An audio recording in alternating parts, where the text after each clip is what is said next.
Hello everybody.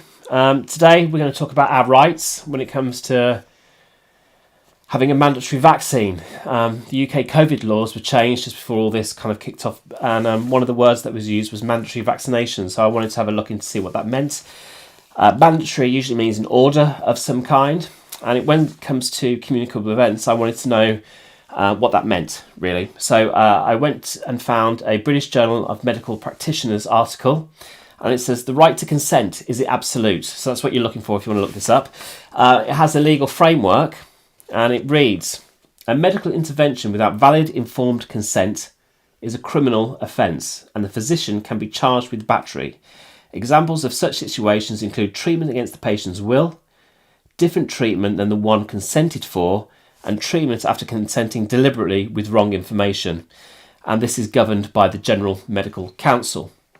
So, that's the understanding of informed consent. You have to be told the correct information, the side effects, everything that's associated with it, everything that you want to know about it, and give your consent knowing all of that. If they've lied to you, if they do it without your permission, they've committed a criminal offence. Okay, that's how it was before the COVID-19 happened. Then it talks about what happens about protecting the public against infectious diseases, which COVID-19 is one. Okay. And things slightly start to change now. In order to protect the public from contagious infectious diseases, the Public Health Control of Disease Act 1984 regulates notification of diseases and mandatory treatment of conditions such as tuberculosis. The individual's rights to consent is severely restricted in two areas. Firstly, information about the patient's diagnosis has to be given to the relevant authorities, so that's confidentiality. So if you wanted to talk to a doctor in confidence, that's gone out the window now because they can discuss you with anybody. Secondly, patients suffering from communicable diseases can be forced to take their medication by supervised administration or involuntary inpatient treatment. So you can be forced to take your medication. That's a vaccine. And it cites here that in the North Manchester General Hospital, the act was used to prevent the spread of TB to the wider public by forcing treatment onto an individual who was not compliant. Okay, so they can do that anyway, yeah? So under COVID-19, so what's happened? So I looked up the Control of Disease Act 1984 and I printed it out, and it's here. And it deals with, for the first half of it, infectious diseases coming through ports, airports, by ship and all that kind of stuff. Once you get past that, you'll find the domestic stuff, how it applies to us as people, our property and our things. Just to let you know that the first thing that will strike you when you look up this act on the government website is that it says changes to legislation, and this has been updated on the 27th of April 2020, so just a day or so ago, and it's come into force on that day. So this is applicable from now. This is in operation now. Okay, so what can they do to us and stuff? So this concerns essentially, these orders can be given by a justice of the peace in relation to a person. If they suspect a person to be infected or contaminated, i.e. haven't had a vaccine, the infection or contamination is one which prevents and could present significant harm to human health.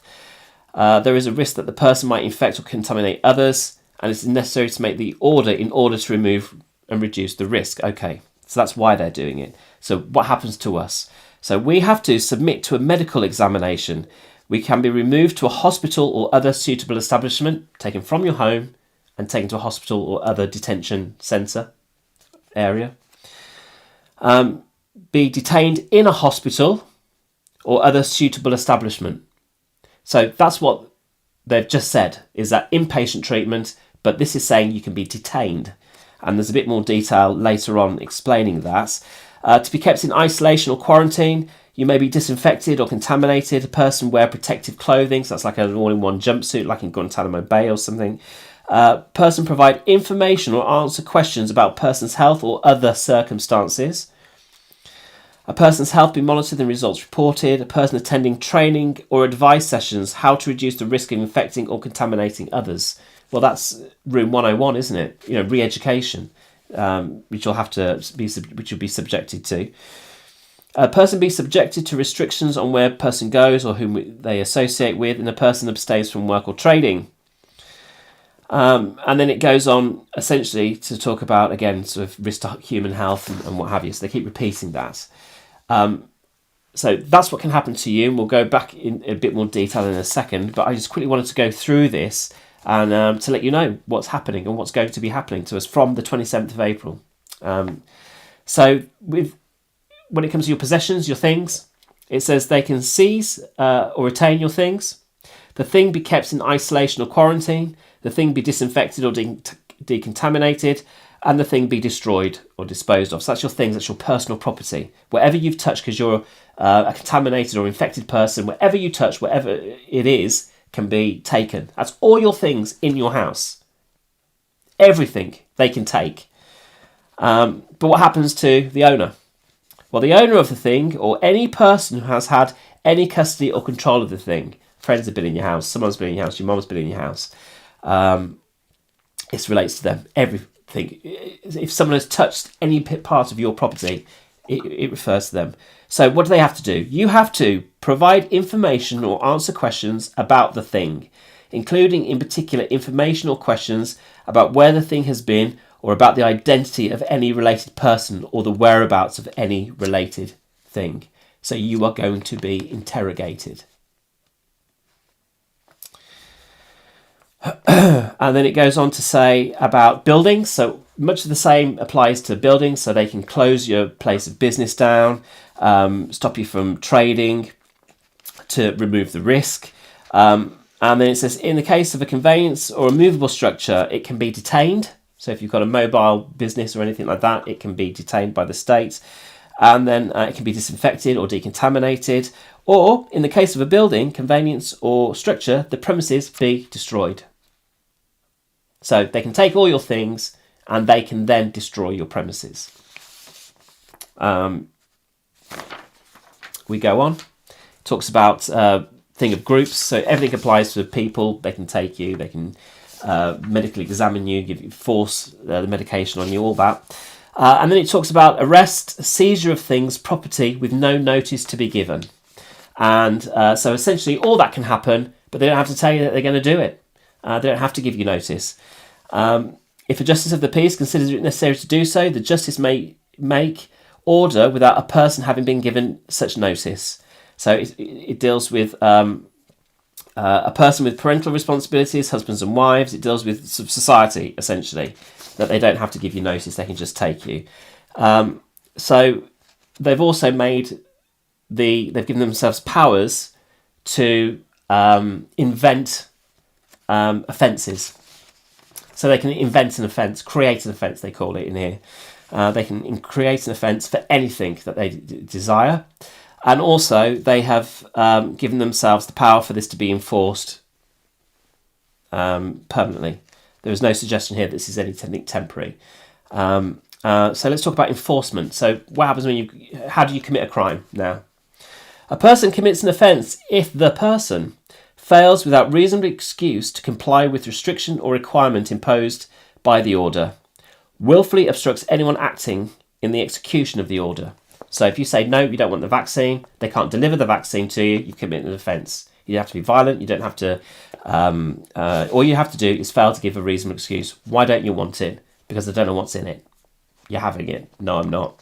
You've committed an offence. Straight away. Willful obstruction is just trying to stop them from delivering it to people, I guess, or you yourself. So you commit an offence again. And that's a £5,000 fine or up to a £5,000 fine. And each day that doesn't get paid off that fine, they are allowed to add more debt onto you. But they can also, the court has the power to impose a requirement that a person be detained or kept in isolation or quarantined in a place. So they can detain you, this is part of the thing, indefinitely. It takes a judge to get you out. The person leaves that place contrary to the requirement. A constable may take the person into custody and return the person to that place. They can arrest you off the street, take you to the police station, into custody, then take you to a hospital. That's disappearing people. Your family won't know where you've gone. You won't know where you are. You'll arrive in a hospital or one of these detention centres. Do you have the right to prosecute? No, you don't. They have given themselves a get out of jail free card, so you can't even prosecute them. So if you're wealthy, you can't take them to court. In fact, you can't take the relevant health protection authority to court, or anyone who's administered anything or anything to do with it, basically. And it says here, at the final, but last but not least, Crown property and Her Majesty. This law does not affect them. It only affects you. So please sign up to www.govote.org.uk to vote for the independent testing of any COVID vaccine that they produce, because if this is mandatory, this is what we're going to have to deal with. Yeah. So at least you want to know that it's safe, that it's actually not going to harm you. It's not going to give you cancers. It's not going to make you infertile. There's no additives in there, because otherwise you're going to commit an offence by saying you don't want it, or you're going to question it. So go to www.govote.org.uk and please vote. We need 10,000 votes to get this in front of Parliament. So it'd be great if we could get more. Thanks for watching, and please share this because people need to know what the Control of Disease Act is all about, and the powers that they can force on you, and the rights that you don't have anymore. Thank you for watching.